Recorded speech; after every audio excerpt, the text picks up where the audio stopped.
Assalamualaikum warahmatullahi wabarakatuh. Bismillahirrahmanirrahim. Alhamdulillahirabbil alamin. Wassalatu wassalamu ala Rasulillah wa ala alihi wa sahbihi wa mawalah. Hadirin yang dirahmati Allah Subhanahu wa taala, banyak orang yang bertanya, banyak orang yang mengeluhkan akan masa lalunya, di mana setiap orang pasti memiliki latar belakang atau memiliki masa lalu yang berbeda-beda. Juga ada dan tidak sedikit orang yang masa lalunya itu berjalan di atas perkara yang barangkali dianggap belumlah sebagai perkara yang mendatangkan ridho Allah Subhanahu wa taala. Dari berbagai macam kasus yang ada, banyak orang yang mengeluh, hampir-hampir membawanya kepada sikap putus asa. Bagaimana kita menyikapi tentang perkara yang demikian ini? Atau bahkan barangkali mungkin kita mengalami hal-hal yang demikian itu. Allah Subhanahu wa taala sungguh tidak menyukai orang yang berputus asa. Bahkan Allah senantiasa mencela orang-orang yang tidak memiliki harapan yang baik kepada Allah Subhanahu wa taala.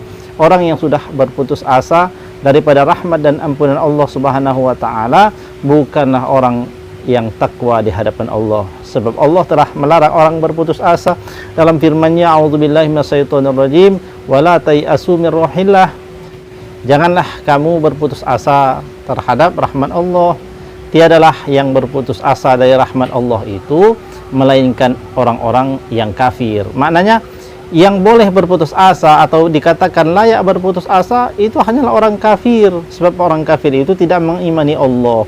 Adapun orang yang beriman kepada Allah tidaklah layak baginya untuk berputus asa. Sikap ataupun sifat berputus asa seseorang itu barangkali disebabkan karena orang tersebut terlalu bergantung pada amal ibadahnya, sehingga ketika ia melakukan amal yang baik, ia merasa seolah-olah pasti selamat, merasa seolah-olah pasti akan masuk surga dan terbebas daripada azab. Sementara ketika ia terjerumus kepada perkara yang sifatnya dosa, ia berputus asa dari rahmat Allah. Dia merasa dirinya pasti akan diazab Allah Subhanahu wa taala.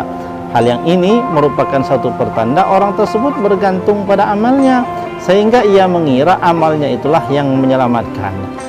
Perkiraan ataupun cara pandang yang demikian itu adalah cara pandang yang keliru.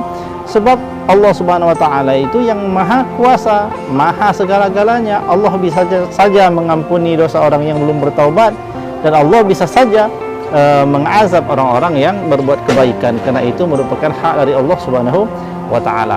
Oleh sebab itu seorang ulama besar namanya adalah Imam Ibnu Athaillah As-Sakandari menuliskan dalam salah satu bait hikam yang ditulis oleh beliau dengan tangan yang agung itu, beliau mengatakan, min alamatil i'timad 'alal amali nuqsanur raja' inda wujudiz zalal.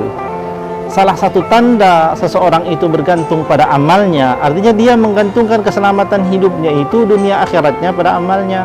Tanda orang yang demikian itu, ia merasa dirinya itu berkurang harapannya kepada Allah Subhanahu wa taala, berkurang harapannya terhadap rahmat Allah Subhanahu wa taala, berkurang harapannya terhadap ampunan Allah Subhanahu wa taala ketika dirinya terjerumus ke dalam dosa.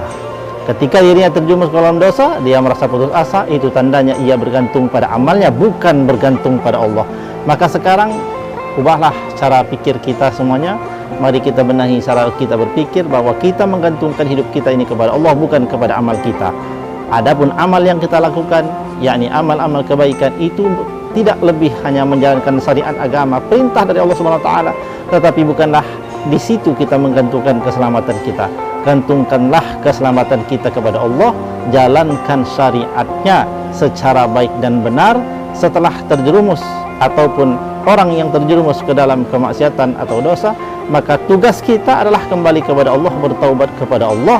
Karena sesungguhnya orang yang bersungguh-sungguh kembali kepada Allah Subhanahu wa taala, pastilah Allah itu Maha Pengampun, pastilah ia akan menjumpai Allah itu dalam keadaan Maha Pemaaf, sehingga apapun masa lalunya, apapun dosa-dosa yang pernah ia perbuat, tidaklah layak menjadikan ia putus asa, sebab Allah menunggu dan menanti-nantikan hamba tersebut kembali kepada Allah. Sehingga ketika orang telah kembali kepada Allah dan telah bertaubat kepada Allah, maka ia dianggap seperti orang yang tidak pernah memiliki dosa.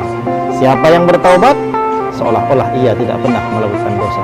Semoga kita semuanya mendapatkan manfaat dan diberikan Allah Subhanahu wa taala rahmat dan dikembalikan kepada Allah oleh Allah Subhanahu wa taala ke jalan yang lurus sampai akhir hayat kita. Amin ya rabbal alamin. Wallahu a'lam bishawab. Allahul muwaffiq ila aqwamit thoriq. Wassalamualaikum warahmatullahi wabarakatuh.